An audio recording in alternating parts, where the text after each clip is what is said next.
Hello আমার ভালোবাসার জনগণ, আসসালামু আলাইকুম। কেমন আছো তোমরা সবাই? আলহামদুলিল্লাহ আমরা ভালো আছি। আজকে আমি হুট করে চলে গিয়েছিলাম জুস কর্নারে আমার ২ ছানাপোনাকে নিয়ে। আমার ২ ছানাপোনা মাঝে, মাঝে আমাকে নিয়ে এভাবে বাইরে চলে আসে। আমিও এনজয় করি সময়টাকে।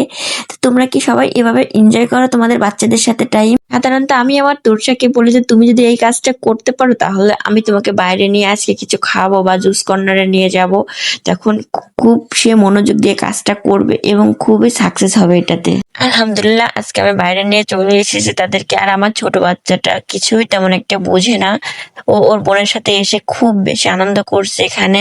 আর তোমরা এটা দেখতেই পাচ্ছ আমার তোরসার কি খুশি, সে ভীষণ ভীষণ ভীষণ খুশি হয়েছে বাইরে এসে। বাচ্চারা মাঝে মাঝে বাইরে আসলে ওরা অনেক বেশি আনন্দ করে, অনেক বেশি খুশি হয়। আমিও চেষ্টা করি আমার বাচ্চাদেরকে সময় দেওয়ার, যেহেতু ওদের পাপা ওদের কাছে থাকে না, এজন্য আমি যথেষ্ট চেষ্টা করি ওদেরকে ভালো রাখার।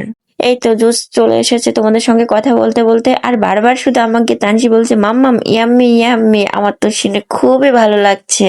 আমার কাছে কি মনে হয় জানো, আমার কাছে মনে হয় বাচ্চাদেরকে খুশি করতে খুব একটা বেশি কিছু লাগে না, ওরা খুব অল্পতে অনেক বেশি খুশি থাকে। জুস খাওয়া শেষ করে এখন আমরা বাসার দিকে যাচ্ছি, ওরা অনেক বেশি খুশি ছিল। তো আমার ভিডিওটা তোমাদের কেমন লাগলো? আমার ভিডিওটা যদি তোমাদের ভালো লেগে থাকে লাইক কমেন্ট করো, আর যদি খুব বেশি ভালো লেগে থাকে তাহলে সাবস্ক্রাইব করো। তো তোমরা কে কোথা থেকে আমার ভিডিওটা দেখছো অবশ্যই অবশ্যই কমেন্ট করে বলো। আমি আবারও আসবো তোমাদের মাঝে আরো নতুন কোনো ভিডিও নিয়ে। আল্লাহ হাফেজ।